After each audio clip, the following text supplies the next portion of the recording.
শীতের কারণে মনে করেন ভাড়া বিতা হচ্ছে না, আমাদের খুবই সমস্যা হচ্ছে, ভাড়া বিতা একদমই নাই। গত বছরের সাথে এবার শীত বেশি, উত্তর থেকে বাতাসে ইচ্ছে সত্য প্রভাব পড়ছে।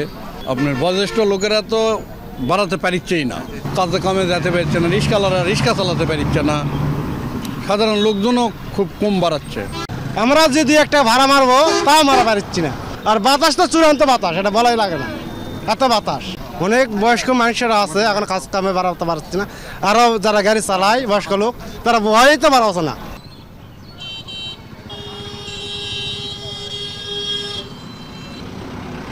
মোটামুটি আজ কয়েকদিন থেকে ঠান্ডাটা পড়ছে।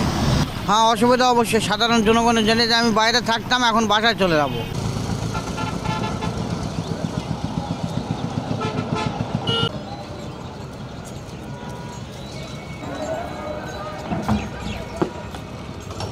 বিছুন আলু এলার যায় যায় অবস্থা, কুয়াশা নাই কিন্তু বাতাস বেশি আর এই শীত বেশি, কয়েকদিন ধরে সূর্য ওঠেনি।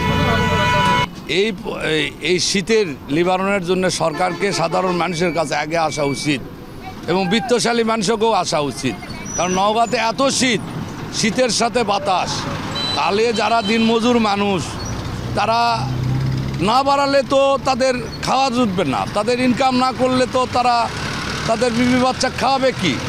আর তাদের শীতবস্ত্র একান্ত প্রয়োজন। এই সাধারণ মানুষের শীতবস্ত্রর জন্যে সরকার আগে আসুক, এটাই সরকারের কাছে কামান্য।